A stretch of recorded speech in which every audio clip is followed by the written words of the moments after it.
درغونی مسئولیت مدعی پغاڑا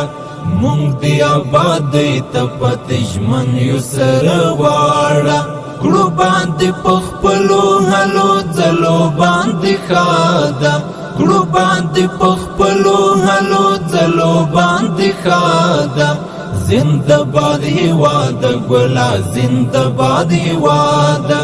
زندہ باد هیواد. کندهار ښاروالۍ د خپلو انکشافي کارونو په لړۍ کې دا ځل د ښار په شپږمه ناحیه څلرم ګذر په زاړه ښار کې د ټرانسفرمر کوڅې د اساسي رغولو چارې راپیل کړې. دغه کوڅه چې 110 متره اوږدوالی 6 متره بردوالی لري یوه هفته مخکې یې د رغولو چارې راپیل سوې او پاته کارونه به یې هم د یوې میاشتې په موده کې بشپړ سي. په دغه رغنیزه پروژه کې هره ورځ 10 کسانو ته په مسلکي او غیر مسلکي ډول د کار کولو زمینه برابره سوې ده. د همدې کوڅې په رغولو سره د سیمې خلکو زیاته خوښي وښودل او د کندهار ښاروالۍ څخه یې ځانګړې مننه وکړل.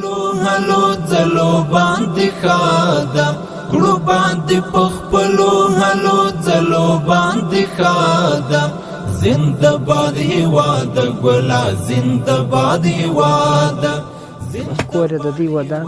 په کارو اخته یو پر کور بناسو در کور مو دغه ځای شته دی بس خپل خواري کار کو پاکه خواري ده د وطن خدمت دی خپل وطن مو دی جوړیږي الحمدلله د دې کور ودان هر څو خدمت کوي بس دغه کور ودان موږ په خپل خواري اخته کړي پاک حلاله خواري ده. انجنیرانو کور ودان موږ دلته اخته کول د خپل کور په سمو سمیټوي د کوي دا چې درجه ده چې موږ د نوري وادو تلته سفر لرو